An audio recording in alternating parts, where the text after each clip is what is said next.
So tonight we're going to do a little. We're going to look at a little bit more application rather than theory. Right. Our first session we kind of got an introduction. Of course, last week we were very heavily into the calculations involving noise and so on and so forth. I want to fall back a little bit and talk about practical application, some of the stuff we've learned so far, and how you make sound level measurements and kind of instrumentation used and so on and so forth. Since not many of you have, I brought a sound level meter and I brought a small dosimeter. In a second, we're going to know what those instruments are, what the difference between those instruments is. But I brought a couple of small instruments that we could pass around, take a quick look at, maybe even make a measurement or two. And maybe if the fan comes on, we can, see how many decibels that are coming out of that vent over there. So I'll pass those around. We get a look at them and we get a little bit of an introduction. But since you haven't taken the lab, I'm thinking that next week we tentatively have a guest lecturer on heat stress next week. He'll be doing at least part of the lecture on heat stress. It's been scheduled ahead of time. So if he is here next week, we'll do that for the first part of the lab, and then maybe we'll get into noise measurements again towards the end. Or if he isn't, we'll just do all noise next week. We'll finish up with noise next week. And what I'll do is I'll bring in a speaker, make some white noise, some pink noise, and we'll actually maybe play around with some measurements, take a look at some of the things that we've been talking about. In other words, the effect of an enclosure, the effect of distance from the source, and so on and so forth, how it attenuates the sound, and so on, how we might do a measurement of the sound pressure levels at different distances from the source, so that we can kind of map out the sound levels as if we were doing an investigation. So it'll give us a chance to actually do a little bit of hands-on stuff, even though this is not technically a lab. It'll really help you kind of cement this whole thing. Okay, so one of the things we're interested in is how to calculate the dose at the sound pressure level, the actual level of noise that is present at the point where the worker might be, and also to calculate the worker's dose. In other words, how much noise is he really getting exposed to? And of course, the dose is not just the intensity of the sound at that's given moment. It's a combination of the sound pressure level and what the length of the duration is. Just like a toxin, right? It's like, how much is in the air and how much time he's exposed to it and so on. So we'll take a look at that, because I think that's important to know about. That's something that you might actually apply. Okay, we'll talk about what's the appropriate measuring devices, what the differences are between them. And we'll talk about hearing protection. You might have noticed I brought in a helmet with hearing muffs, and I think I have enough earplugs to be able to pass them out, so we can play around with them and talk about the proper way to it. How many of you have ever been trained on the proper way to put in earplugs? Okay, how come? Where were you trained? You're exposed to noise. Yeah, and what you were working in a noisy environment, or as part of a OSHA course? Or? No, so for the previous company that I worked for, yeah, there you go. there was a potential doing environmental remediation project, right, to be exposed to noise, so we were taught. Okay, good. All right, there you go. Okay, let's talk about noise measurements. Okay, here's a random bunch of instruments here that we're going to be talking about in a second.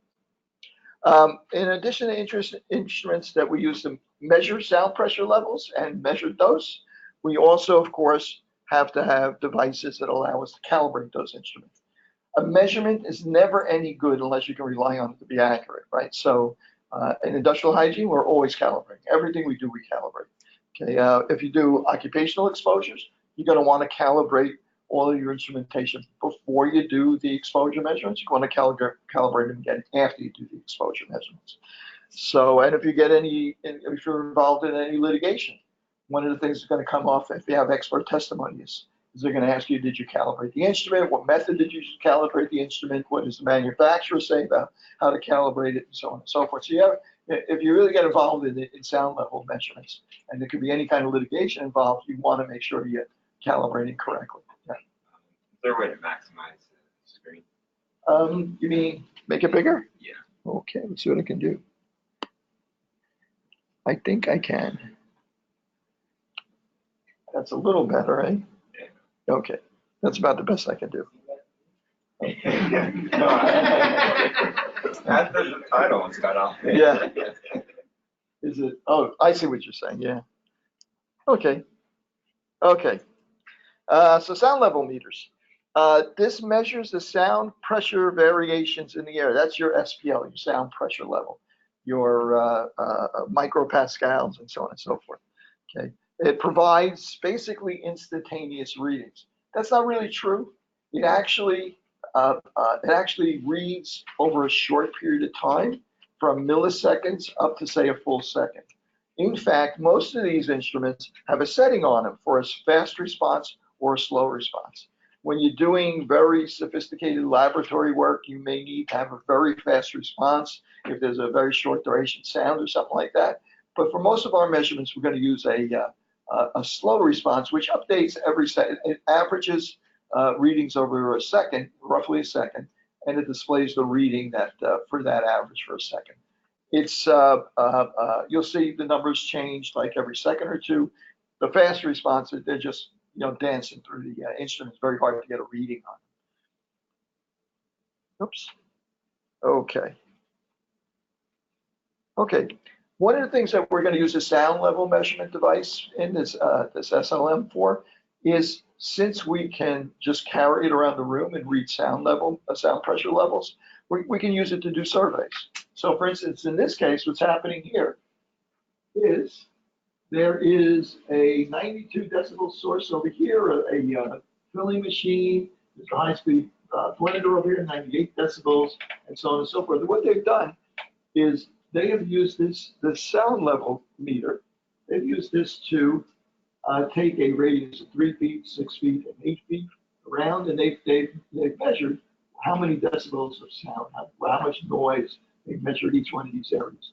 So if you're outside of this area, right, and people that work outside of this area are exposed to less than permissible permissible exposure. They don't have to have a hearing protection program. If you're inside of that line, you have to have a hearing protection program. And you can take a look at how you get combinations of. In this case, what they're doing is that they're not necessarily they're measuring and where they have a 90 decibel sound level, and then where they have an 85 decibel sound level, and 80 decibel. So you can, almost like a barometric chart, you can actually construct. Yeah. Are those radii just one measurement, and then you? No, many measurements. No, you do a lot. So yeah. At three yeah, exactly. Exactly. You would have many of them. And in fact, really, in most situations where you're doing a real sound survey, what you're doing is that you might take a 3-foot diameter.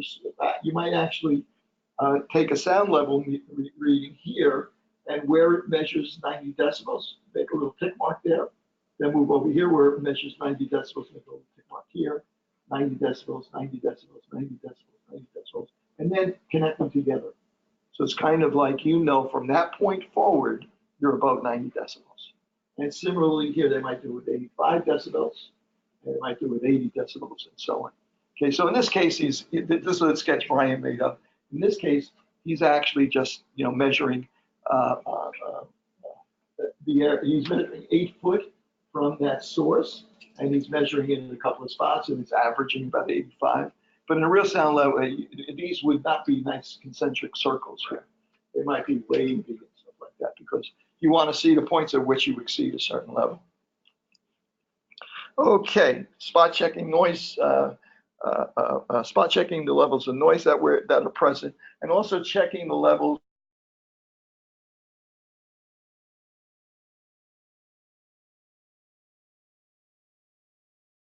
is an inch of noise that are measured by a dosimeter of his head. Basically, when you take sound level measurements, you're considering basically a 2-foot sphere around a person's head.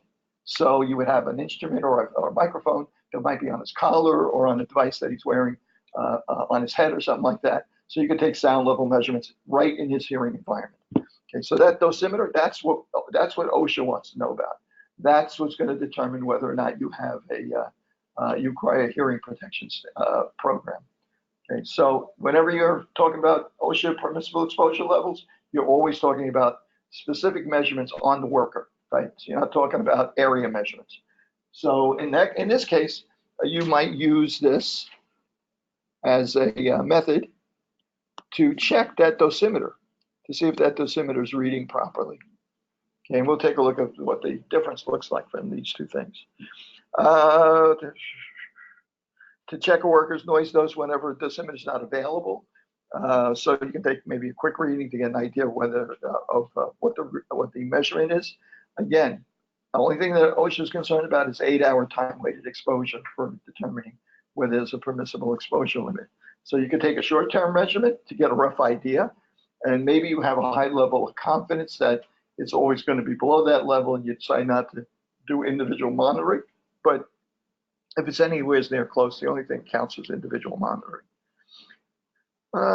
Also for evaluating individual noise sources to decide which ones you have to control. In other words, in the work area, if this is making a lot of noise and this one is tolerable, you might be able to figure out ways to move them around or locate them and so on and so forth, to kind of engineer the area so that you don't have areas that exceed the permissible exposure limit. Aid in engineering controls, and so on and so forth, to decide which ones need enclosures and so on.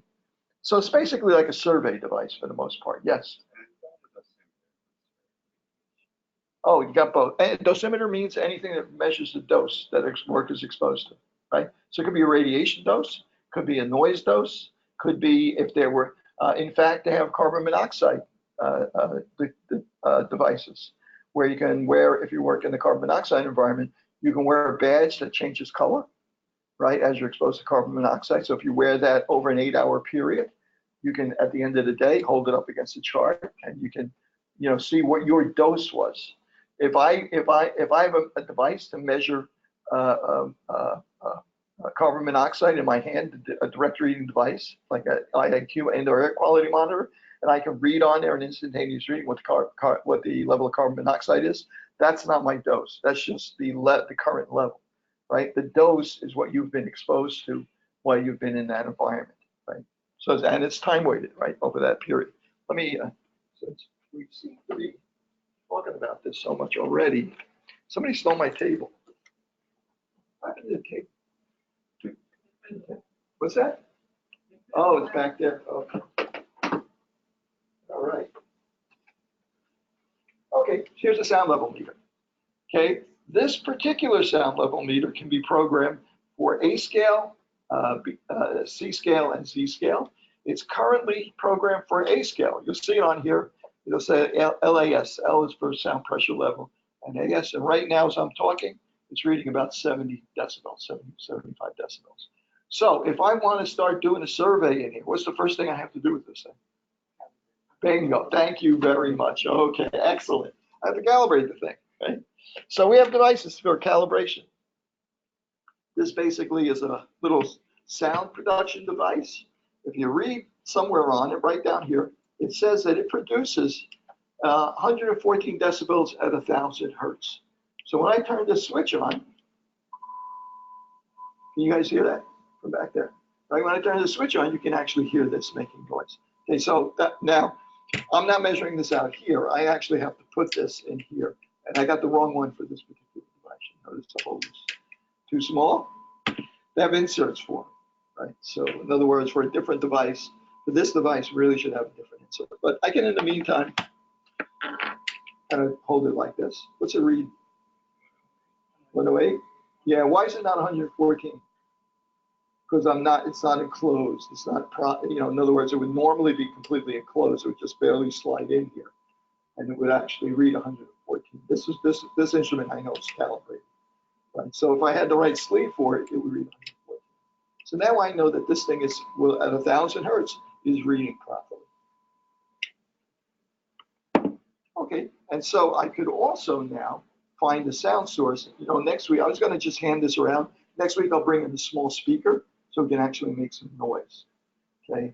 One of the things I can do with a small speaker is I can generate a sound that that basically is an equal loudness, equal sound pressure levels in all of the frequencies, low frequencies to high frequencies. Anybody know what that kind of sound is? A lot of people use it to go to sleep at night. White noise, exactly. White noise means that all across the bandwidth from 20 hertz up to 20,000 hertz, it's the same level of energy that it's producing. So that's white noise. How about pink noise? What do you think that might mean? All right, well, pink noise, I'm going to take a wild guess at this. Pink noise has more energy in the higher frequencies than it has in the lower noise. You actually hear the difference, but at some point, maybe next week when I have a little speaker here, I can put my iPhone on it and play the two different kinds of noise and measure. Let's say that I have white noise and I'm producing white noise. And I put this instrument on the A scale. That simulates the exposure to the human, the effect, the health effect that you would have on the human for that type of sound. Okay, so we're on the A scale. If I use the Z scale, it measures all the frequencies equally. And so it's going to measure all of the frequencies in white noise. If I put it on the A scale, it's going to attenuate the lowest frequencies and a little bit on the highest frequencies also. Which one is going to read higher, the A scale or the C scale? What do you think? Right? Which one's measuring all the energy? The C scale. C scale is going to read a little bit higher, right? I'm not going to be able to measure, what frequencies are going to be higher, but it's going to measure a little bit higher because it's not going to attenuate those. It's going to measure everything together. The A scale is going to discount the lower frequencies, higher frequencies, because our ears are not as sensitive to that. When we're exposed to it, we have fewer receptors for that, so we don't have to be quite as concerned about that in terms of exposure. So I'm going to pass this around. You can talk into it, sing into it, Strangers in the Night if you want, or something like that. Give it a try. Nobody sings Strangers in the Night. I don't remember the last time I heard that song. I gotta get the truth. You don't hear much Frank anymore. Ever since he's been dead, he's forgotten. Actually, I hear Nancy Sinatra more often than I hear Frank Sinatra. Excuse me? We're going to talk about that in a second. Type 1, Type 2, and Type 3. The most accurate of these instruments is a Type 1. They're super expensive. You'd only really use them in laboratories. So for instance, for calibrating other instrumentation, for testing sound protection devices and so on and so forth, for determining what the noise reduction rating is on a product like earmuffs or something like that, you would use them in a laboratory. Type 2 are more general use, right? They're very accurate. They're pretty expensive, but you might use them for field measurements and so on and so forth. And Type 3 is the least expensive of those. And I'll tell you what, for next week, I'll send out an announcement. Why don't you guys download a sound level measuring app on your phones, right? So that way we can kind of take some readings, see how well these things work. If you can find one that's both sound level measurement and dosimeter, that would be great. If not, don't worry. Don't spend money on it. Just find whatever seems to be the most popular free version for your phone. What's that? Yeah, NIOSH has one, right? Yeah, give that a try. Somebody give that a try. Yes. 0, 1, 2. I thought it was 1, 2, 3. Let's see. I'm frozen. Slide up there. Yeah, slide says 0. Type 1, Type 2. Yeah, it said Type 0, Type 1, Type 2. Yep. You're right. Seeing your moment. Cost of performance vary with type, of course. Okay. So basically you're looking, the difference is really the accuracy of the various devices. Survey grade Type 2 is the least expensive. Engineering grade Type 1. And you'd see them in the field quite a bit. Type 0, you'd almost never see in the field. I would guess that's probably, let me see, that thing over there, probably guessing based on what it's cost, I would say it's probably a Type 1, I think, plus or minus 1 decibel. If somebody goes online, they can look up the specs for it, And just look up what the accuracy is, plus or minus. Yeah, it's on there. What's that? It's a type 2. Does it say on there? Yeah. Okay, so it's plus or minus 2 decibels. But that's basically how you would know which one it is. Cost, accuracy, cost, and which is the accuracy is a lot of it is determined by the quality of the microphone.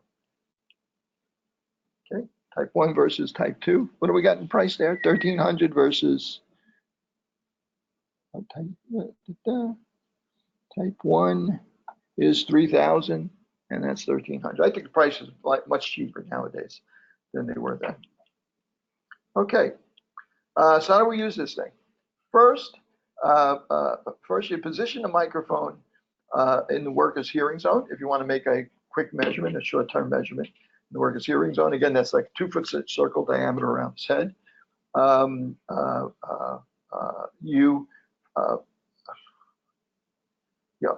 then you measure.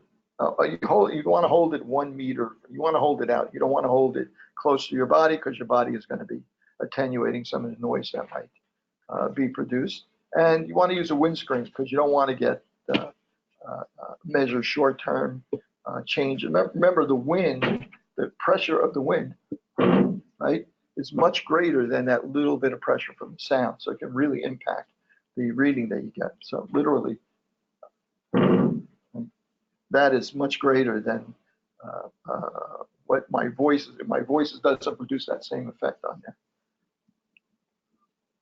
Okay, so slow response. Again, you're in the millisecond range for fast response. You're in the second range for slow response. And typically, we'd be taking readings at slow response. Now, dosimeters. This is the dosimeter. Has a little clock in it as well as being a sound level measurement device. And it will give you sound level measurements. Okay, let's turn it on.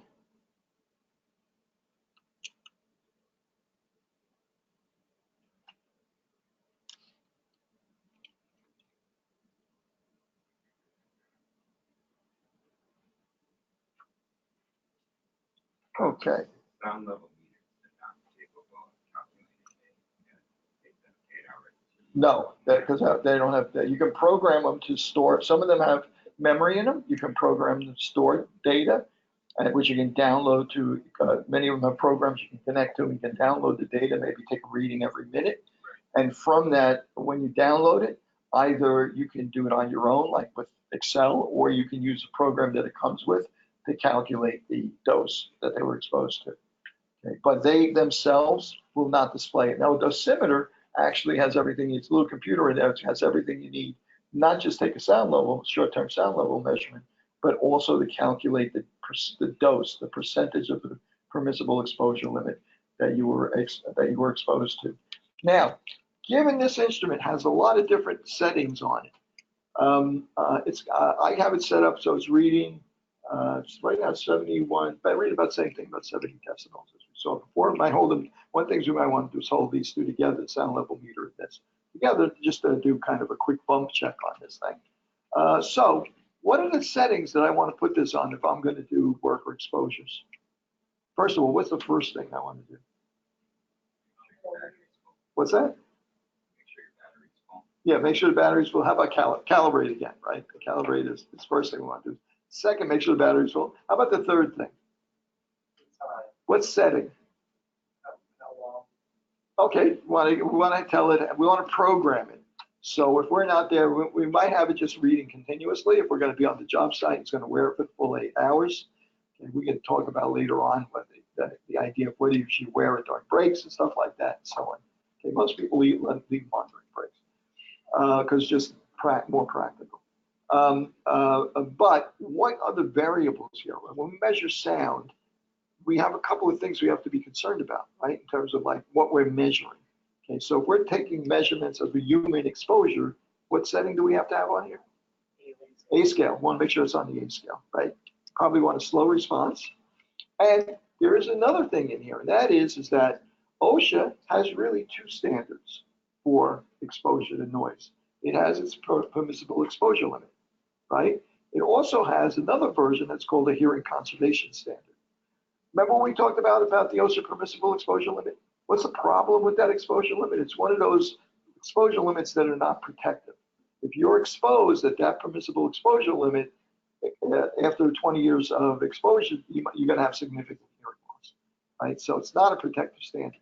So employers have the option, or unions have the option of enforcing a more rigid standard, right? So you have a hearing conservation standard for OSHA. Who else has a standard for noise exposure? NIOSH, right? NIOSH has a recommended exposure limit, right? And they have their own method of calculating, right? And how about anybody else? I think ACGIH has one also, but I don't think anybody actually uses it. Right? And I think it's pretty much the same as the NIOSH standard. So let's pass this around. Yes? I'm sorry, ANSI? That's probably the same as the NIOSH, but that'd be my guess. But my guess is they probably would have something, But again, the big ones that are used are the OSHA permissible exposure limit and the NIOSH recommended exposure limit. And it's also going to impact how we do calculations in terms of if we don't have a dosimeter, if we're measuring sound levels differently, how we're going to determine what the exposure is. So if we have to do it kind of manually. You guys want to pass this around? Hold them side by side.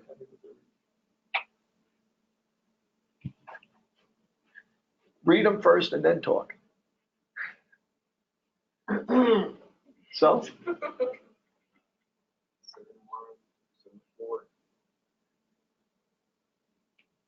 Are they close? So, okay, it's pretty close. They're within a couple of decibels of each other, right? Which makes sense. What did we say the accuracy was on that type 2 meter? Plus or minus? 2 decibels. 2 decibels is a lot of sound, right? Remember, it's a logarithmic scale. So 2 decibels is a pretty significant difference. That's why the laboratory grade one, which is much more accurate, is used for a lot of important kinds of calibrations and measurements. Okay. For the other instrument, I blew air into it without making any sound. I'm sorry, say again? I blew air into the other instrument. Yeah. Without making any sound. This was measured by 20. Yeah, it bumped up. That's why you'll notice on the dosimeter, it has a windshield on it, right? And you should probably have the windshield on the sound level measuring device also. Let's see where I got it. Industrial environment, we have to Yeah, pretty much.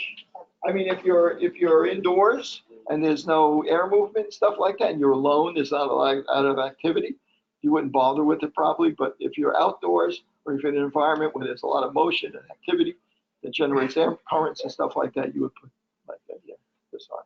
Who's got it right now? Well, you're supposed to catch it. Yeah. All right. So yeah, put the windshield on it as you're working with it. And if you want, you can pass this around. Okay, and don't stick this in your ear when you turn it on. Do me a favor. Don't laugh. It happens. Get it away from me. It's annoying. Yeah. That's you can't change the volume, right? Because the volume is, a standard. Yes. How often do you calibrate that? I would say if you're doing field measurements or if you're doing worker exposure, you want to calibrate it before and after you use it. Every time you use it, basically. Okay. So dosimeters. Typically, for permissible exposure limit, you're typically working for an typical 8-hour workplace exposure. Okay. You want to record other environmental characteristics, your temperature, humidity, and so on and so forth. Need to be pre and post calibrated, as I said, before and after you use it. Okay. Okay. So the dosimeter is the primary instrument for making compliance measurements. Why is it the primary? I mentioned this already, but I want to emphasize it. Why is the dosimeter the primary compliance device for OSHA as opposed to the sound level meter? Why is that one the primary instrument? It's attached to the worker. It's measuring his exposure during that entire period of time that he's working.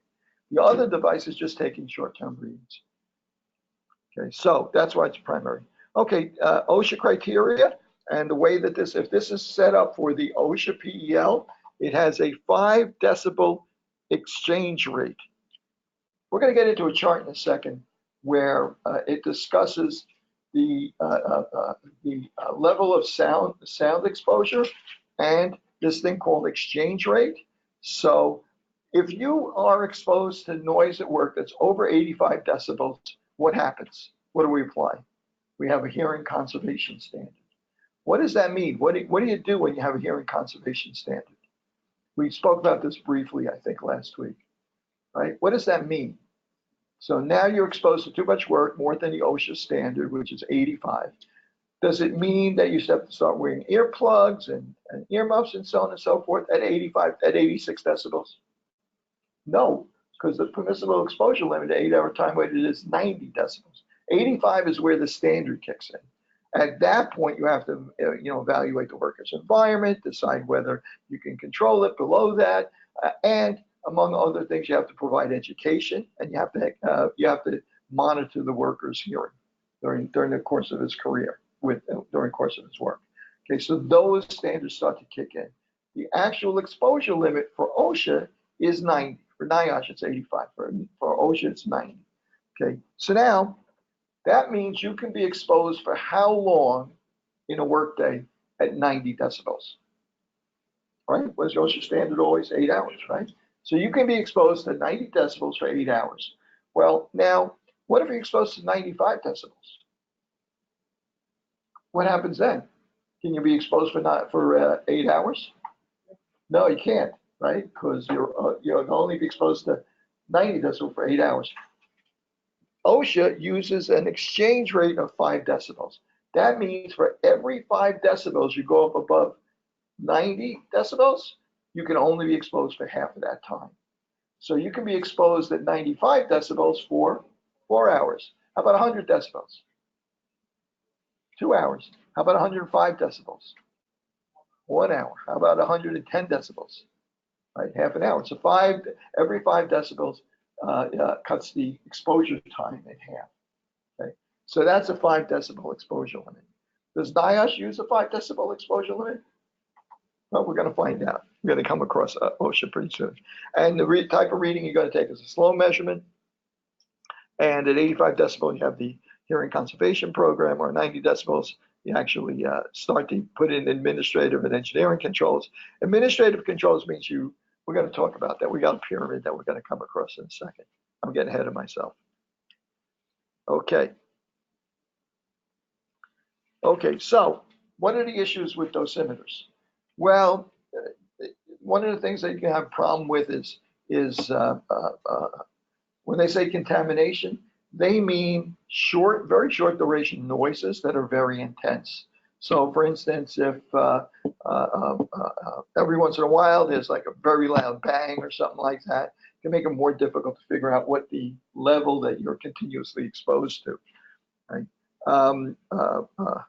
The other problem is that if you start the sampling before you actually put it on the worker, right, you can throw the readings off because you're manipulating the thing and so on and so forth. So you want to start the sampling after you place the mic on the worker.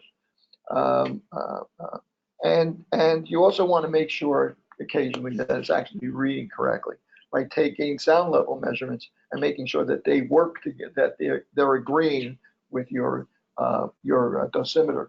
Like we just did here, we compared the sound level meter with the dosimeter to see if they were reading similarly.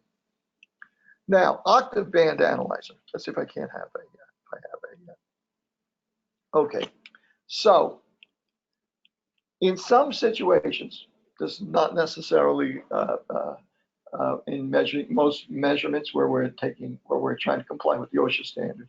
In some situations, we may have devices that produce noise that's predominantly in certain frequencies, right?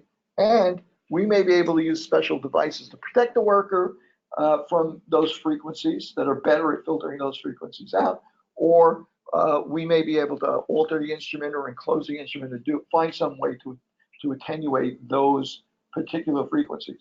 But in order to do that, we have to know what those frequencies are, right? So there are versions of those sound level meters like this that are also active band analyzer, octave band analyzer.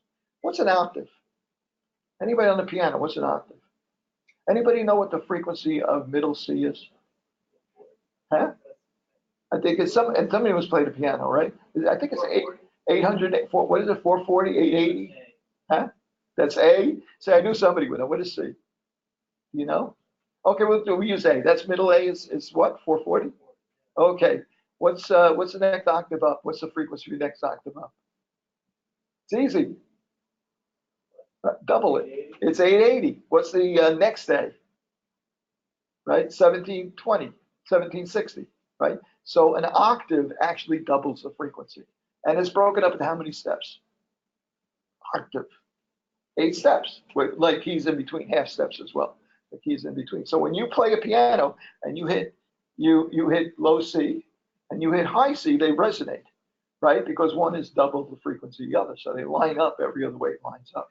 So and you can hear that, right? Then when you tune, like when people tune stuff, right? They're looking for that quiver, right? They want to get rid of that quiver when the two notes are just a little bit different, so that they actually resonate. So somebody bring in a guitar next week so we can actually see how that works. We'll take if we can find an active band analyzer, give it a try. So now you know that middle A is 440. Each octave is double is a range that starts at a certain frequency and is up to double that frequency. So if you look at this, here are a series of octaves from 22 to 44 hertz, right? That's one octave. From 44 to 88 hertz, okay? And the number that's in the middle there is kind of a weighted average of the energy that's in that whole octave. So there's a little bit more energy in the higher frequencies than the lower frequencies. So it actually kind of leans up. It's not right in the middle. It leans up a little bit. So when you look at an octave band analyzer, you may not see 22 to 44 hertz as the lowest band, right, in the lowest octave. What you'll see is the midpoint, 31.5. And the next one is 63, but it's really a range around 63. Next one's 125. So we can take an octave band analyzer and we can tell it to measure the sound pressure for only the band that's around 125 hertz. And then only the band that's 250 hertz. And only the band that's around 500 hertz. So we can measure how much energy there is at each one of these octaves, okay, as we go up. And if we, in certain situations, if it's white noise, what are we going to find about the energy in each one of these octaves? It's going to be flat. It's going to be flat. Okay, but if it's a normal noise where you have a machine that whines or something like that, very high frequency, you almost know right away that the highest energy levels are going to be at the highest frequencies, not at the lower frequency. And you can actually have some of them that you can actually show graphically what the octave, where the energy is in that noise that's being produced. When we had an octave band analyzer before, I would set up a speaker, generate white noise from the speaker, and we would set up the octave band analyzer to measure it. And it would work pretty good it was pretty good at measuring almost exactly the same level at, say, from 125 decibels band center up to about maybe 8,000 band center. And then, it was close, but it wasn't really the same, even though it was a white noise at either end. Anybody got any idea why? Right? I mean, the program in here generated a perfect white noise. What's the problem? Why wasn't and the instrument was working right. Why wasn't I reading exactly the same energy in every bandwidth, especially not the furthest ones from the center? Anyone want to guess? How many of you guys have ever bought a high-end speaker? Right. Do you get a chart with that high-end speaker? It's got a graph. It's kind of like a graph, and it has like this thing that looks like something like that. It goes flat, and then there's a little bend at the beginning and at the end. Yeah, exactly. What you're getting with that speaker is you're getting a demonstration of what the accuracy response of that speaker is. You know, back in the days when you used to go to Lafayette Radio and Harman Kardon on what's that, 47th Street, whatever, all these high-end speaker makers, you would get a chart like that. And the chart would tell you if you put in exactly the right amount of energy, you know, exactly same amount of energy into all this thing, the real white noise, you put it in that speaker, this is what you would get out of the speaker. None of them were ever flat lines. The closer to a flat line, the better the reproduction of sound is. But they never do. So even if I put a speaker and you have white noise on it, right, it would be predominantly white noise, but really at the far ends, right, that speaker wouldn't have to perform, wouldn't be capable of delivering exactly, recreating that exact white noise. So it's almost perfect white noise, but not quite, because this is okay. The program can produce it, but the speaker can't deliver that way, right? And we can test use an octave band analyzer to check how good a speaker is at producing the exact sound that we want out of this thing. Well, why would you be interested in that speaker, right? What do you want that speaker to do? If you have Itzhak Perlman playing a violin, right? You want that speaker to spit out exactly the same sound that you would hear if he was standing in front of you. Is it capable of doing that?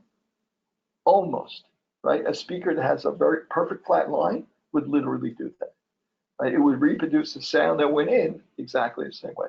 But it's really, in reality speaking, you know, like very high-end ones do it pretty well, but none of them do it perfectly. So that's one of the reasons you might be interested in a laboratory of being able to take active band readings is to see how efficient a speaker is, how sound production devices respond, and so on and so forth. Occupationally, we might be interested in it because it might impact what kind of hearing protection devices we use and what kind of control methods we might use to reduce the sound exposure. Right? So occasionally you might be able to use it. New York City, 20 or 30 years ago, if you called up the Department of Health, made a noise complaint. I used to live on 91st Street, 2nd Avenue, across from Rupert Knickerbocker Towers, right in a tenement building. This is going back into like the late 70s, early 80s. And there was a bar on the first floor called Home. Anybody know the place? It's not. Okay. The bar, it was a famous bar. It was like, you know, like Lennon, John Lennon owned an interest in it or something like that. But at any rate, it was a bar. So they would have music all the time. And, you know, I was young enough that, you know, it didn't bother me, but there were people who complained if they played late and stuff like that. So what would you do? If you didn't like it, you call up the New York City Department of Health, make a noise complaint. They would send someone down. That person would go to your apartment with an octave band analyzer. The law at that time had different, in other words, because you guys know that anytime you've been on the highway and somebody's pulled up to you and they have the radio set real loud, but you got your windows up, they got their windows up also, you hear the sound, but you don't really hear the words, all right? What do you hear? What part of the octave band what part of the sound do you hear? The high frequencies or the low frequencies? You hear the low frequencies, right? You feel the vibration, you hear the low frequencies and stuff, it carries, right? So the theory was that they would measure all these different frequencies to decide whether what point it's annoying enough that you have a case, right? So they would actually send, the guy would have to go up to your apartment in the middle of the night or 1 in the morning when I don't know, some punk group was playing at home and measure at your window, take measurements of an octave band analyzer, record it all, and so on and so forth. It became so common, then they have to go to court with all the paperwork and the documents and so on and so forth, and try to explain to the judge what an octave band analyzer was. So that's, you know, you can imagine what that was like. So eventually they've given them up. So how does the New York City Department of Health respond to noise complaints now? Anybody know? Well, that too, yeah, they do. They start with that. If the complaints continue, they actually send somebody up there. But how do they measure it? How do they measure it? Well, now, according to the health code, they go up there. The guy opens the window. If it sounds too loud, he says it's a valid complaint. They make a judgment. Why? Because it's so cumbersome to do these measurements, and then in court it's very difficult to demonstrate what they mean and stuff like that. So, but I mean, there's reasons why we might be interested in that, and so on and so forth. Now, sampling during breaks the most part, I think most people leave the thing in place during breaks. You have to make a judgment, because if the break area is noisier than the work area, if the 8-hour period is included in the work day, in other words, the guy really works 7 hours and he has an hour for lunch, you might want to consider, taking that reading. But if he works 8 hours and he has an 8-hour break, well, in that case, you don't want to include it, because you only want 8-hour exposure, right? So you have to make a judgment. Okay, and like for instance, if you do take a break, in other words, you take more readings in the morning, right? Take a break. What are you going to do? You're going to recalibrate it before and after. In other words, you put it back on the guy later. You're going to calibrate it before you do it. Okay, but on a practical basis, if it's not a ridiculously noisy environment and it's part of his 8-hour workday, his half-hour lunch break or coffee breaks, part of his 8-hour work break, I probably would leave it on. Because again, exposure, you're interested in what the exposure is over the 8 hours that he's actually working. Okay, so we know the relationship between excessive noise and hearing loss, right? But now we want to know, how are we going to protect the worker? He has a excessive exposure to noise, and how are we going to protect him? Well, there's a whole series of methods that we can use, that we can implement to, just like any other kind of occupational exposure, to control exposure to a hazard in the workplace. Okay, so why implement them? Well, number one, it's required by OSHA, right? It's in the Federal Register. It's part of the Federal Register. There's a standard for it. Reduce compensation costs. Now, this is kind of, this is an occupational illness. A lot of people don't realize that they've had the hearing loss until after they've left the job, like years later, and so on and so forth. So it's a very difficult case for them to make. It doesn't show up so much in OSHA records, probably ridiculously underreported. So, and that now people, because it causes stress, a lot of loud noise causes stress, you do get some absenteeism and injuries. You can't communicate, it's distracting, so it contributes to injuries as well. So how are we going to control this stuff, right? Okay, so a lot of times we just see 3 elements here, right? We see engineering. Well, in this case, engineering is broken down into 3. Engineering, administrative controls, and protective equipment. Usually the hierarchy we usually talk about. In this case, we're looking at engineering broken down into 3 categories. Number 1, eliminate the sound, eliminate the noise, get rid of that device that's causing the problem. Number 2, substitute. Is there a machine that is less likely to cause noise? Causes less noise, does the same job, causes less noise, and so on and so forth. Number 3, engineering controls, right? In other words, you can't replace the machine. That's the only one you can use. You can't reduce the noise on the machine in order for it to work properly. Well, maybe you can put it into an enclosure, right? So is putting the machine into an enclosure the only way to protect the worker in that manner? I mean, what else could you do rather than put the machine in an enclosure that involves using an enclosure? What's that? Yeah, put it on springs, vibrate. Yeah, exactly. Put it on springs. You could do that. That's an engineering control. But I'm thinking about, I'm still going to use an enclosure, right? Put the worker in an enclosure, right? You guys ever been in a big power plant? Big power plant, you got all these generators and turbines and everything else. It's enormously noisy. And where are the workers 90% of the time? They're monitoring it in a control room, in an insulated control room. So you can put the device in the noise source in an enclosure, or you can put the worker in an enclosure and protect them as well. So that's a control also. In fact, that's done more often than you would think. Okay, what about administrative controls? What do they mean, administrative controls? Training? Yeah, exactly. Training. What else? Yeah, what kind of policy? In other words, there's a machine makes a lot of noise. What kind of policy would protect the worker? Yeah. Yeah, force breaks or change. In other words, he only works in that area for a short period of time.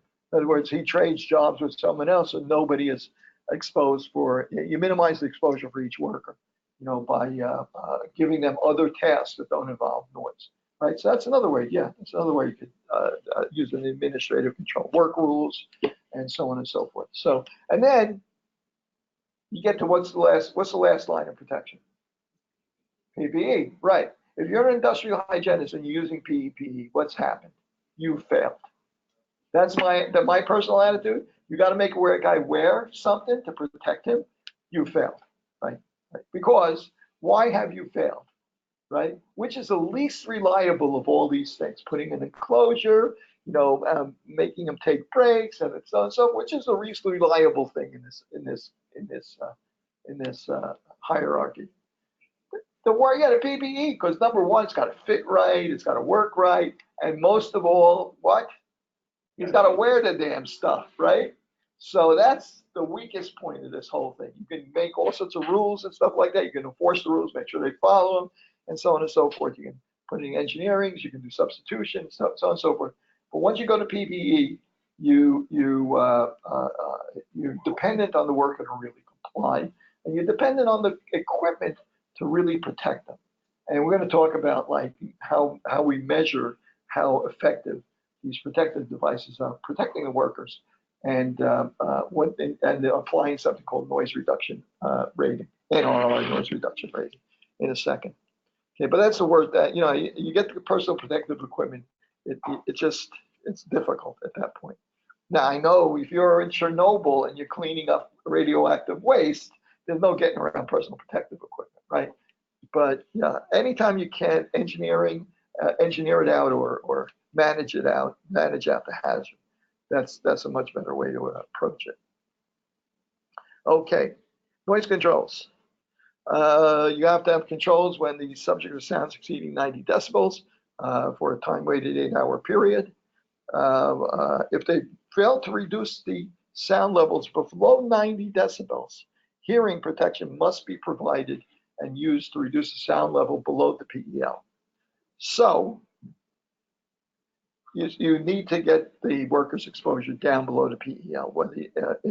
And if it takes personal protective equipment, you need to use it. Okay, shift. And let's see, here's a kind of quick diagram. I've been having access problems on Blackboard. By tomorrow morning, I should be able to post again. So I'll get this PowerPoint posted on Blackboard. I know you don't have access to it right now, but I'll make sure that it's posted by tomorrow morning. Okay, so what are we doing here? We have enclosures, and enclosures, different kinds of materials, or vibration dampers, and so on and so forth. Different kinds of materials and substitution. We can retrofit products and applications, vibration dampening. And I used to have friends that were in a rock band back in the late 60s, early 70s. Loosely call it a rock band. They made a lot of noise, but I don't know how much rock they did. But at any rate, they would do their own recording. They had back in those days, reel-to-reel tape recorders and microphones and so on and so forth. And they had a room that they had set up, and they would record in that. They would do their own recordings in that room. So what did they need? They didn't need a lot of echo and stuff. They didn't want echo and stuff like that. They want to just produce the sound, get the sound recorded that they were producing. They didn't want a lot of reverberation and echo and so on and so forth. So what's the cheapest sound dampening material that you can think of that you could go out and buy? Egg crates. Yeah, they had egg crates stapled up all the day. They went to the supermarket. They went to restaurants, collected egg crates, and they stapled them all up. So yeah, they used egg crates all over the roof, the ceiling, the walls, and so on and so forth. And then they found carpeting on the street for the floor. So people don't do that anymore. They're afraid of bed bugs now. So anything like that's cloth, nobody takes. I tried to throw out a couple of pillows, and the sanitation refused to take them. I put them in a plastic bag. They won't touch them. And they were clean. It wasn't like they looked nasty or anything like that. Okay, so relocation to sources, routing of pneumatic or compressed air, discharge force from the outside of the machine cabinets to the inside of machine cabinets rather than inside. So in other words, you got to clean them apart. You put it inside an enclosure. You bring the high pressure air nozzle inside and use it in there so you can capture the. So where are you guys exposed to high noise from high pressure nozzles? You guys ever exposed to noise from high pressure nozzles? Really loud too. I bet you get up about 100 decibels, maybe even higher. And I guarantee you in the past month, you've been exposed to this. Maybe, What's that? Maybe not car wash, but you got the right direction. How about those hand washing, those hand blowers? Right? You push that button. How loud are they? Right? They're pretty loud. Right? They're pretty loud. And there's a lot of argument. That's pretty loud. Now, I tell you what. Do we have any in the school here? I don't think so. It's all paper towels in the school here, right? Too bad. Okay. I was going to say next week if we have equipment available, maybe we could actually mention that. Or if when any of you guys wind up in the lab next semester, maybe you could do a survey of those machines and so on. There's a lot of issues with them, in terms of whether or not the idea there is you don't use the paper towels, you save the resource of paper towels, and also you're not touching anything, so it's more more sanitary, I guess. But you can also argue that it's blowing, stuff off your hands, particularly off your hands. So maybe they're not more sanitary. Right? So who knows? Yeah, I'm sure the manufacturer doesn't want to know, so he's not doing any testing. Okay, so let's talk about what happens when you are exposed. Let's see what measurement contains. Okay, this is a graph that shows the level of noise that's produced by a machine that's operated at different speeds. So there's an engineering solution. If you have a drill that you operate, if you operate it at 3,000 RPM or something like that, it makes an enormous amount of noise. If it'll do the job at 2,000, if it'll adequately do the job you need it for at 1,500 RPM and reduce much less noise, there's a typical engineering control that you might use. Okay, substitute for the source. Using belts over gears, writing from gears. So belts required, flexible material. They require using belt conveyors instead of rollers. You've seen the metal rollers so a lot of times you'll see them, in supermarkets and stuff like that. And they can make quite a bit. In a manufacturing facility, they use them to roll product around and stuff like that. And they make a lot of noise. So if they have a belt on, it's much quieter. Substituting metal or steel parts with materials that have high dampening properties such as wood, nylon, stiff plastic, and so on. Using perforator or mesh panels instead of solid panels to help dampen sound. Okay, some substitution examples. Now, if you've taken any indoor air quality courses or industrial ventilation, if you get into those courses, one of the issues is going to be noise. Noise generated by hoods, by exhaust hoods, by industrial ventilation systems, by air conditioning systems. Let me think, have I ever been in a situation where there was excessive noise from an air conditioning system that's been disturbing? Well, that's a design problem. Why is that so noisy? Why was there that noise? What's happening up there that made that so noisy? The velocity is too high.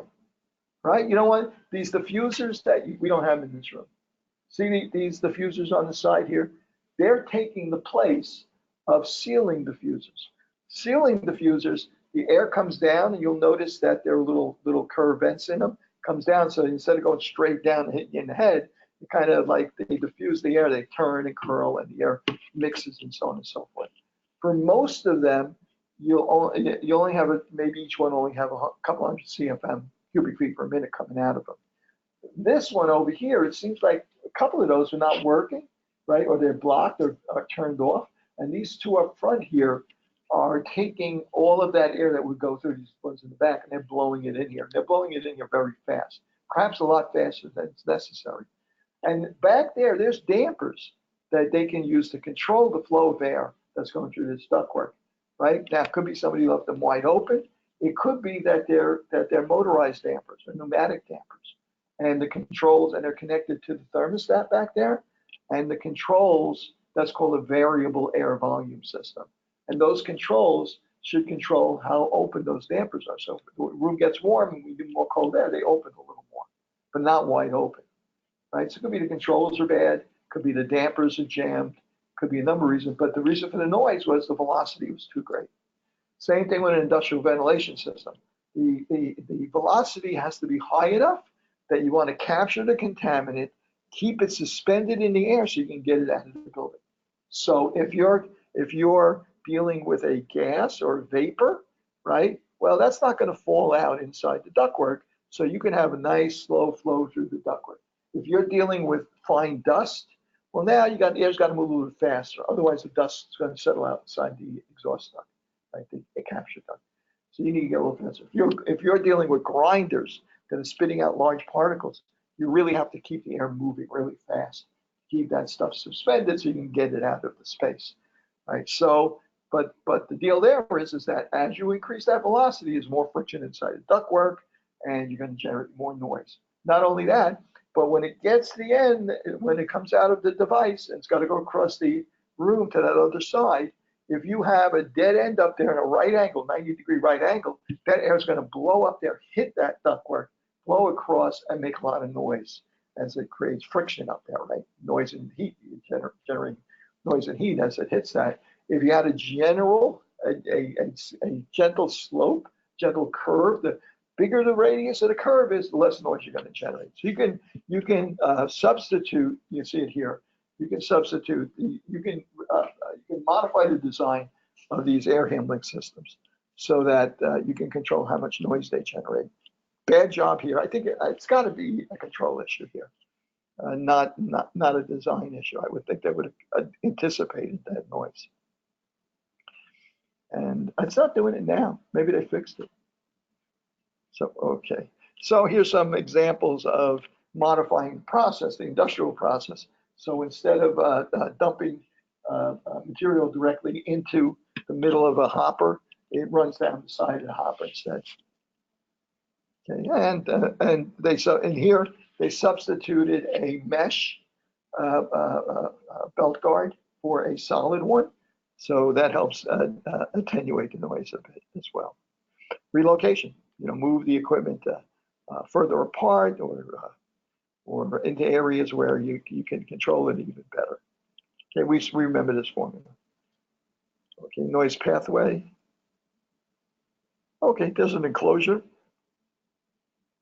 And let me see what else we have that's interesting here. Various kinds of materials for dampening sound. Ceiling tiles, baffles. Yeah, there you go. Okay, administrative controls.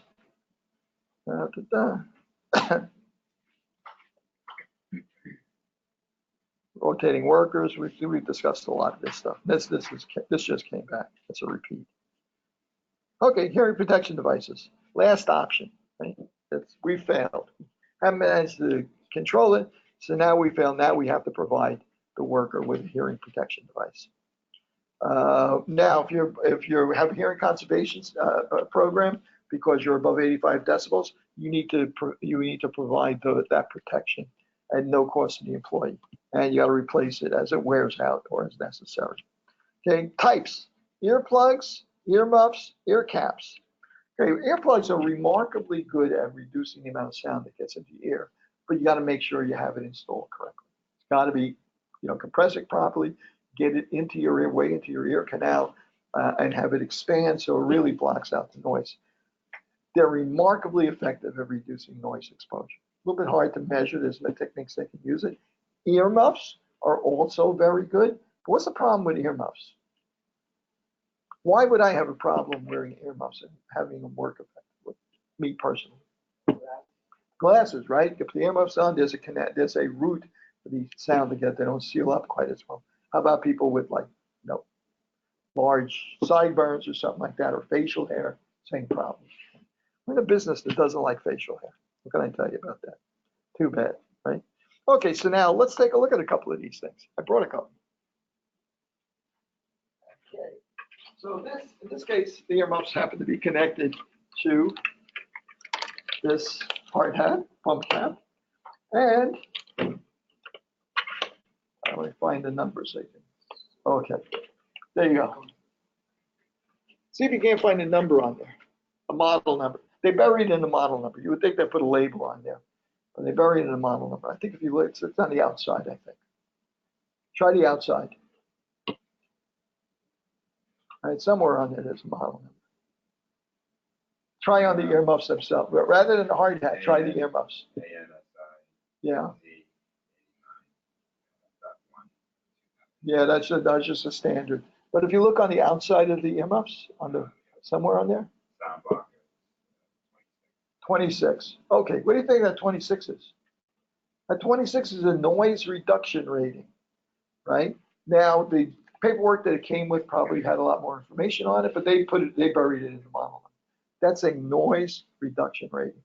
That means that device is designed to attenuate the noise, so it reduces it by 26 decibels. Does it really reduce it by 26 decibels? No, it doesn't. It's not perfect, right? There's fit issues, there's use issues. It's not going to be used in a perfect environment.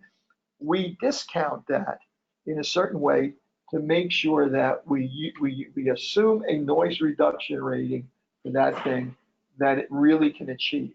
Okay. Same thing with these with earplugs. And here, what do we got here? Earplugs. I think I got enough for everybody. You guys want to deal with these? Bad memories. You know, I had a guy, I used to have in my office, I had a box of these things. Yeah, by the way, I don't want it back. If there's any leftovers, keep them. I don't want that back. Yeah. Yeah.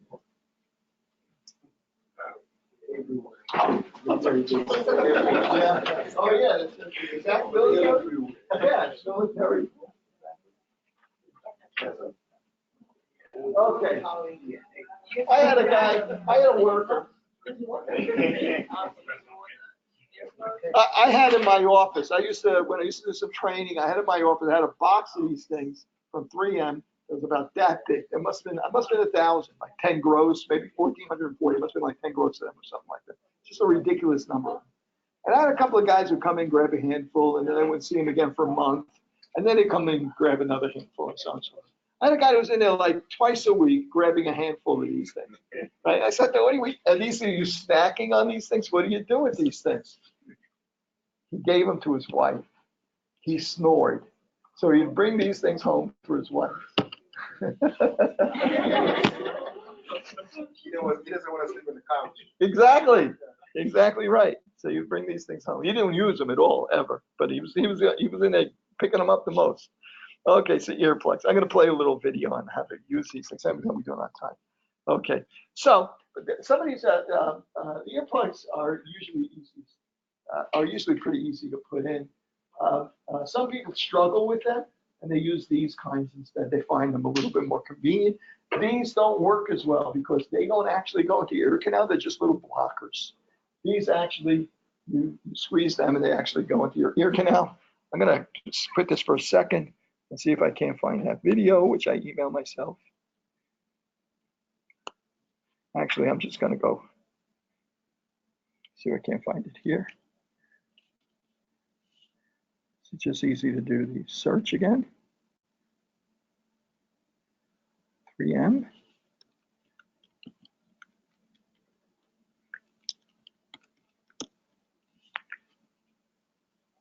Okay, which one was it? I think it's this one.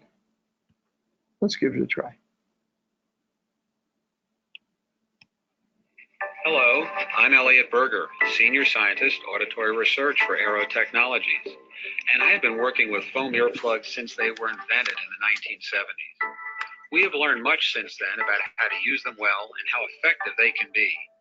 This brief 5-minute video was created to share that information in order to optimize your wearing experience.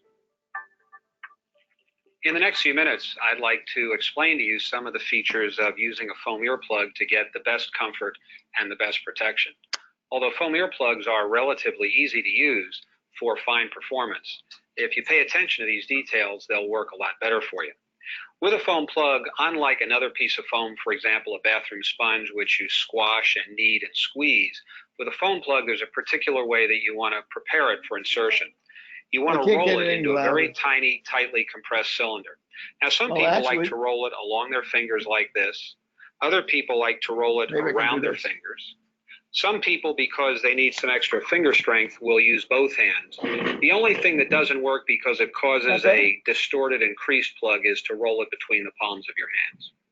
So I prefer rolling it like this, and this is how I will demonstrate it for you. I'm going to roll it slowly without squeezing it too hard at first.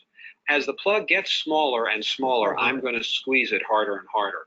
The reason I don't squeeze too hard at first is because I don't want to squash it into a shape that will have creases or wrinkles. I'd like it to be very round and smooth, so it's rolling up and down my fingers in a very smooth manner. As I get it small, I want to squeeze it as hard as I possibly can. And I'm not exaggerating. I seriously mean that this is your morning finger exercises. You want to squeeze this plug as hard as you possibly can so that you have a tiny crease-free cylinder that you can then put into your ear. The other part of inserting this plug or any other ear plug is that you're going to want to reach over your head with the hand opposite the ear that's being fitted and grasp your ear firmly and pull it outwards and upwards.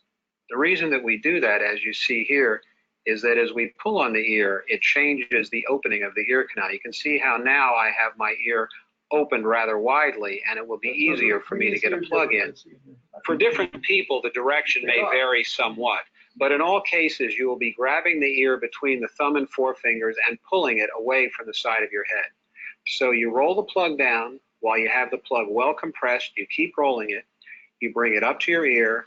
And now while you're holding the pinna, you insert the plug in the ear canal. There's no reason to hold the plug because once you've put it in your ear properly, it will expand in place to give you a custom, comfortable fit. One of the likeliest causes of a bad insertion of a foam ear plug is that it has been inadequately rolled down or it has been allowed to expand too much before it was brought up for insertion to the ear. What this looks like is that someone will come up to the ear with a plug inadequately compressed and then try and force it into the ear canal. It won't slide into the canal any more than it will slide out of the canal. And you can see how it looks like it's expanding out of my ear. Actually, it's simply regaining its original uncompressed shape. One gauge that's helpful to judge the fit of a foam ear plug is where the back of the plug sits relative to this little bump in front of the ear, which is called the tragus. You can see that in this case where the plug has been poorly fitted, that much of it is outside the tragus and filling this part of the ear, which is called the concha. When a plug has been properly inserted, you can see that from this angle, you can barely see that there's any foam in my ear. I'm going to turn my head for you now slowly, and you can see how the plug has been well fitted into the ear canal. It's lost well behind the tragus. This part of the ear called the concha has no foam in it. The foam is in the ear canal itself. You can also use your finger for this test by feeling the back of the plug relative to the tragus. Another way to assess the fit of foam ear plugs is to allow them to expand in your ear for about a minute or so, and then to remove them and examine the plug or read the plug, if you will, because at this point the plug will be providing a custom impression of your ear. On this plug, what you can see is that there's a wrinkle, and that wrinkle is actually a sound channel, which could let sound in along the side of the plug. So that's not been a well-fitted ear plug. Now on this ear plug, the tip of it has been mashed back a little bit. I would like to see the end of the plug blunt and square, indicating that it had been allowed to be inserted fully and to expand to fill the canal. This one had been pushed in a little bit at the end and was running into the canal wall. On this one, you can see that about one half of it has been inserted into the ear canal. You can see by the bend here, there's no creases or wrinkles, so that is a well-fitted foam ear plug. Thank you for your time, and now it's up to you. Okay, so that seemed like a pretty trite, silly exercise, right? But the difference there, over 20 years, if you learn how to do this, insert them correctly, I mean, that may mean over 20 years of working for some industry, that, you know, you've been exposed to an average of 80 decibels instead of being exposed to an average of 93 decibels and having hearing loss, not being able to tell your wife or your husband, you know, what tasks you have to do, right? You need to get done today, right? Not being able to communicate and stuff like that after 20 years in a noisy environment. So, I mean, that is really the difference in the effectiveness of these earplugs. And it's not unusual for these to have a noise reduction rating of 30, 32, or something like that. That's not really the number of decibels that you're reducing the sound, but we'll see in a second that it's a significant reduction that translates into. So even though it's kind of a silly exercise, and And it's a little weird that, you know, that technique. First of all, you also learn that there's a name for everything, right? Now you know that thing over here is the tragus, right? Who knew?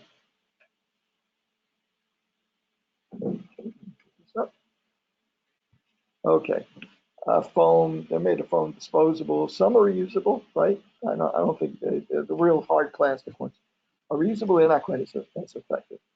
I did notice, I did come across at a conference, I came across an outfit that was creating earplugs. And what they were doing was they would literally, you know, take you to a clinic where they would clean out your ear, you know, shave, you know, like go in and like clean all the wax out and take all the hairs out. If you ever get hearing aids, that's what they do. They clean out your ear completely, take all the wax out, clean all the hairs, everything. Just want bare skin.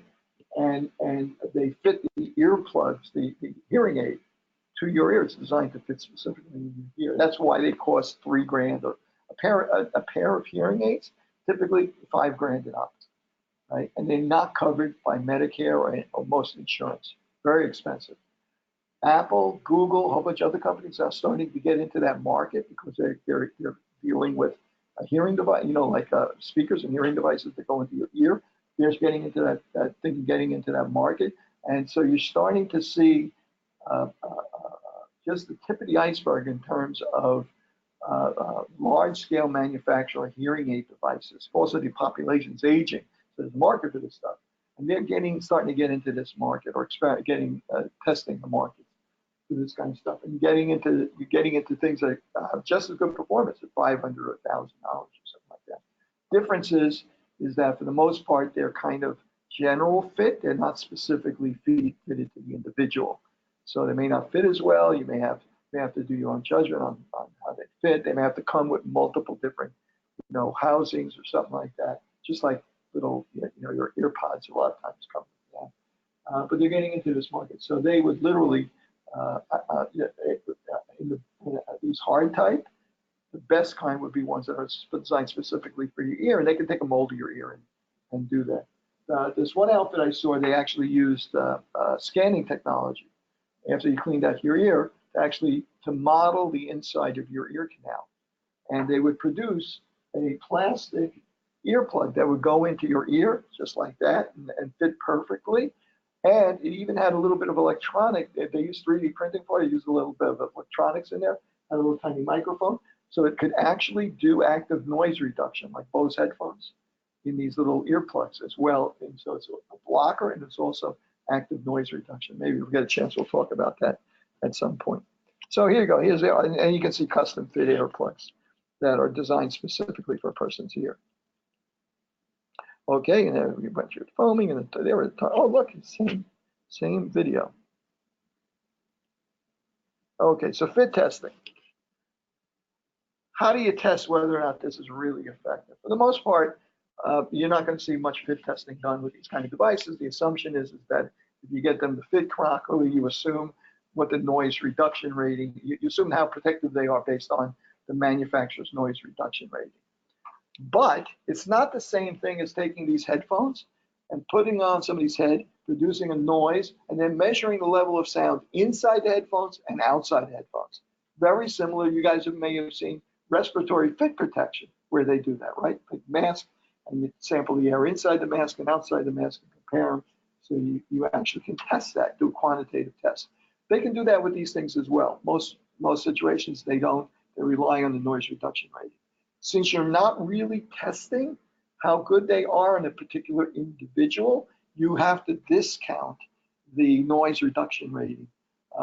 So you can be positive that you get a minimum amount of noise reduction, even if they aren't quite perfectly fit.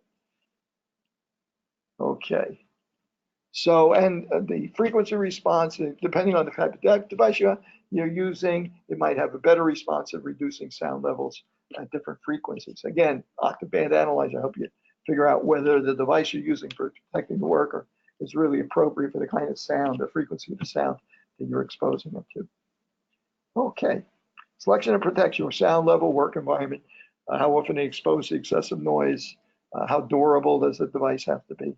And when you have him on the job, if you have these things on, he's still going to be able to safely do his work. Okay, noise reduction rating. Okay, usually they'll have a tag like that either on the packaging or the device itself. It didn't say anything on the plastic packaging for these, right? It was on the box. You know, if you saw the box that they came in, that would be on there. Okay, and I think this might be typically, looks like it could be earplugs, box of earplugs. In fact, the noise is on the earplug package. Okay, so 29 noise reduction rating of 29. Well, what does that mean? Okay, OSHA requires that the noise reduction rating be adjusted prior to job site evaluation. Okay, field attenuation, in other words, that's the level of exposure to the work, or the assumed level of exposure to the work. Well, what's it equal to? It's equal to that. That's how much of the attenuation is, how many decibels you've reduced the noise. It's equal to the noise reduction rating minus 7. Okay, so if our earplugs were 29, minus 7 is what? 22, right? Then we divide that by 2. We're down. Now we have 11. So the field attenuation, the amount of decibels you've reduced the sound, is 11 decibels. Right? Okay. So noise reduction rate of pair of earmuffs is 30 decibels. If the sound pressure level on the plant is 97 decibels, will this provide adequate protection according to OSHA or according to ACGIH, which is the same as the NIOSH, I believe. Okay, so what would be the functional field attenuation, amount of decibels would reduce the sound for a pair of earmuffs that is a noise reduction? So 30 minus 7, right? 23 divided by 2, 11 and a half. We're starting at 97. What are you down to? Down to 85 and a half, right? That's right, 85 and a half, right? So is that enough? It is, right? If you use NIOSH, if you use OSHA, right, that's enough. You just got to get below 90, right? What about if you use the ACGIH or NIOSH standard, recommended exposure limit? No, you got to get to 85, right? It's just not enough, right? So you need more noise reduction than the earmuffs, these particular set of earmuffs, will provide in that environment. What can you do about that? You got to throw those away and get another pair? Is there another solution other than throwing them away? The earmuffs, they're expensive. They came with a hard hat. They cost money, right? They like them. You know, they're pretty. They have, you know, like New York Jets, New York Giants. They got versions of them, right? The worker wants to use, he likes them. He thinks they're cool. He wants to use them. Do we have to throw them away and get something else? How about if we combine them? In other words, is there anything wrong with wearing earplugs with the earmuffs? Right? You can actually combine the noise reduction rating for those two devices. Okay, noise reduction pair of earmuffs is 30 decibels. With respect to doesn't quite. Yes. The 7 and the 2 are those constant? Yeah, that's the OSHA specifies that. Why 7 and 2? Why come with the calculation anyway? Why can't it just be the actual number? Because number one, because you're not fit testing. In other words, in order to get that noise, remember they determined that noise reduction rating of 29 in a laboratory, right? They take a soccer ball that was Pele kicked it once and it's autographed. They take a soccer ball, they put the headphones over it, they put a microphone inside the headphones, and they get it so it's perfectly fit, perfectly tight, pressed up against that soccer ball, not really a soccer ball, but a fake head, right? A fake head. And then going to measure the sound outside of the headphones and earmuffs and inside of the earmuffs, right? And the reduction is 29 decibels, right? But that's perfect fit. That's not a human head, that's on a simulator, that's in a laboratory. So now, if I could put them on your head and do the same measurement, I would know exactly how good those are with your sideburns, your facial hair, your face shape. I would know exactly how good they are at reducing the sound level inside your ear, right? I would know what it is. I wouldn't have to guess. I wouldn't need that to tell me noise reduction rate. That's cumbersome to do, right? So instead, they give you what the laboratory rating is, a perfect situation, not fitted to a specific person, you know, preferably sealed up. And OSHA says, well, yeah, it's perfectly okay. You can do that, but you can't use that number 29. You have to adjust that number to this using this formula, and then you can be pretty much certain that you can deliver 11.5 decibel reduction, right? Even though it says 29, you can pretty much, on anybody that is reasonably well fit with these things, deliver an actual 11.5 decibels. Okay, that's not my judgment, that's OSHA. Right? Both Yeah. numbers, shouldn't one number be a variable then, if it's not all the same for everyone? Well, that's the point. In other words, you can't predict. I mean, you have a narrow face, somebody else has a round face. You know, who's going to work? Should we use, instead of 7, should we use 5 on your face and 9 on his face? No way for us to tell. So they take the safe route. They're looking at worst case scenarios, right? In other words, universal worker, we're going to use this number. We're going to subtract 7, divide by 2, and we're going to use that number universally for everybody. A lot of people, it may perform better. Right? In fact, I would hazard a guess, for most people, it will perform better. For 80% or 95% of people, you get better than 11.5 decibels.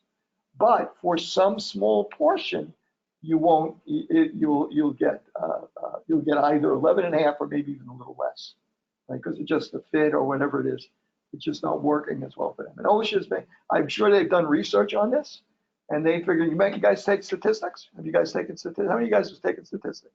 Right? You talk about confidence interval, right? That basically you want to know confidence, and you want that 95% certainty that you're going to protect 95% of the workers at the level that you think you are. Right? If there was really going to be 100%, right? Well, then you take this noise reduction rating at 29 and say it's 1 decibel, right? It was just ridiculous, because then they wouldn't even be worth wearing, right? You wouldn't be able to assume any reduction. So this is a formula they've calculated would protect the majority of workers at that level, at 11.5 decibel reduction, right? Yes. Are there any examples of workers using noise canceling technology in the workplace? Yeah, I'm sure they do. I'm not, but I don't think OSHA, I don't think OSHA's really caught up to that yet. So I'm not sure that there's any that are certified this way or have a noise reduction rating that you can apply to OSHA. If you guys find out different, let me know. I have never seen, like Bose headphones, they don't come with a noise reduction rating on the outside of them, and also they're designed for, certain kinds, they're designed for general use. I know I've used them, and like in a room with conversation, they don't reduce the noise that much. But on an airplane, with that constant buzz of the engine, it almost completely erases it, right? So they're designed for environments where, we're in a car or something like that, a moving vehicle, or something like that. They really seem to work pretty well. But in other environments, they don't seem to work that well. And you saw that graph that showed that those earmuffs at low frequencies, they don't really attenuate much, but at higher frequencies, they attenuate quite a bit. Okay, proper use. Okay, and you don't want them removing them. You want them to keep them on, right? Exactly. This is, if you guys, tomorrow is the 18th anniversary of 9/11, right? So there's been a lot of pictures, like on Facebook, I've seen a lot of photographs and pictures from the post the weeks or months after 9/11 and the workers and so on and so forth. And I can't tell you how many pictures I see. A lot of us went down there and did fit testing, helped them with fit testing and stuff like that, and gear and stuff for the workers that were doing the cleanup and especially after the immediate disaster. There was a recovery operation for a couple of weeks. They thought they might be able to recover some people. Unfortunately, they weren't. But so they were working on the pile very vigorously, trying to see if they could rescue anyone. And so a lot of the firemen, you look at the pictures back then, a lot of the firemen, nobody's wearing. They're wearing their respirators, they're using dust masks, and most of them, they got them all in their heads and stuff like that. They were desperate to get through, see if they could rescue somebody. For the first couple of weeks, no one was using protective gear. And that, there's all of that concrete dust, and which is highly alkaline and abrasive, and probably full of silica and asbestos and everything else. And there's the fumes from the burning plastics and stuff. So when you look back at those pictures, you'll see that especially early on, especially in the first few weeks, first month, that a lot of the first responders, a lot of the people went down to work on it, on the pile. We're not wearing protective equipment at all. If they were, they'd only be able to wear it, it's still pretty warm. It's still September, right? So there were warm days. It's tough to wear that stuff when it's hot. And it was hard to spend a lot of time, using those things. And they would clog up quickly, right? A lot of them were particulate filters, and there was so much dust in the air that they would clog quickly. So basically, you couldn't wear them, you couldn't breathe through them anymore. Okay, so hearing protection, not hearing protection. Hearing aids do not block out enough sound for most workplace noise. So hearing aids not going to help you. Okay, some hearing aids can actually increase the noise level at the ear. They're basically just amplifiers. A microphone on the outside, they amplify the sound. They preferentially might amplify the sound. What frequencies do you think that they amplify the most? Right? If you have a hearing aid, you want to be able to talk with people. So it's in the range of vocal communication, maybe 400 hertz to 4,000 hertz or something like that. So that's where they work the best. They amplify the sound the most. You don't want noise amplified, so they work specifically in that range. Yes. I have a question about that. So, is there any selectivity in hearing protection in general? And I'm thinking about like having a construction worker wear hearing protection and not being able to hear an alarm or a car, Right. truck backing Yeah. up. Yeah. Is there an octave band? Yeah, that's a good question. I don't think so. For like warning signals and stuff like that, or sounds like that, I don't think so. But they definitely, each different kind of device has its own signature in terms of like what octave, what frequencies it will reduce, attenuate the most. Like this is, we're looking at earmuffs, and you can see that down at 125, 250 hertz, right? They're not attenuating the sound as much as they are in the rest of the band. Right? They're not as good as filtering out low frequency sound as higher frequency sound.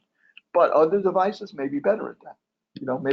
Maybe plugs are better at that than the earmuffs are. So recently at work, we've been using this new vendor, I don't recall the name. They're doing custom fit earplugs. Oh, no And kidding. they claim that they only block out the unwanted noise. Yeah. And they're able to- Did they give you a noise reduction rating with it? They did. I don't remember the Yeah. brand name. Look it up. But look it up, because it's all about fit. Fit's important. He emphasized how it's so important to get that rolled up, make no creases in it, or get it as high as you can, put it as deep in, put it. They do The right- custom fit. Yeah, They those do custom fit, molds, yeah. Like I said, this other outfit, they actually printed 3D. They would use an optical device, scan the inside of your ear, and then they would 3D print earplugs that would fit your ear canal perfectly. So that they clean out your ear. Yeah, did they clean out your ear? No, they just put the mold in there. Yeah. Oh, they put a mold device. Okay. Yeah. Right. So some sort of plastic material that. And Okay. they leave it for a while. Yeah, and then pull it And full. hardens, and Yeah. they use it. Yeah. Okay. Well, that's reasonable. Would have been nice to clean out your ear. Right. Shave out all they do. If you go for hearing aid, that's exactly what they do to clean your. Anybody watch CBS Sunday Morning? Ever? They just had. I'm trying to think of the name. He used to be the technology editor for New York Times. Tall, skinny guy, and he went and got fitted for a hearing aid. The part of this story was about they did a story on hearing aids, how expensive they were, how the technology is changing, and they used a camera to go in there and clean out all the hair and the earwax and so on and so forth before they put the mold in to create the hearing aid. They do that for hearing aid. That's why you spend $5,000 on hearing aid. And then they do audiometric tests in a booth to make sure that it fits right, it's responding correctly, and that the particular device is tuned for the frequencies that you've lost and so on. So it's not just a matter of just giving anybody one of these. But on the other hand, that means making a $5,000 or $6,000 means that 90% of people that need a hearing aid, they don't got one. Period. They don't have a bad hearing aid. They don't have a not very good hearing aid.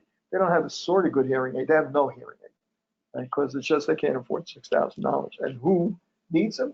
Usually, people that have done worked in noisy environments, probably not high-wage labor and stuff like that. And since they're not covered by Medicaid, Medicare or Medicaid, then they just don't wind up getting them. Okay. Now, hearing loss is supposed to be reported on the OSHA 300 log. Does it show up all the time on the OSHA 300 log? Probably not, because what happens when does a guy realize that he has significant hearing loss, right? After he retired, right? Or when he's gone to another job 10 years later or something like that, right? So it's not the kind of, and in general, occupational illnesses are underreported compared to injuries. Injuries are obvious. You fall, you break an arm, you're out for a week, and stuff like that. So those are obvious. Those get reported pretty reliably. Fatalities, then don't miss a fatality. So you know they're 100%, don't miss any of those. But occupational illnesses, things like hearing loss are definitely underreported. Okay, so let me see what we can close out with. Okay, so here's a sound contour. We're talking about mapping out sound. These are sound contours. So with a sound level meter, they've gone around and they measured where is 94 decibels. So 94 is here, 94, I read 94 in all these spots along this line. So you can actually predict that as you walk through here, this is like, I'm making numbers, this is 90 decibels, and then as you cross this line, you get 94 decibels, 96 decibels, 100 decibels, so on and so forth. So you use that to map out contour lines. Okay, if a worker works in an area with a noise level of 80 to 92 decibels, measurements at workstation 8 hours are above 90 decibels, continuous, he needs hearing protection. Above that 85 decibels, he needs to be in hearing conservation. Below 85 satisfactory as far as OSHA is concerned.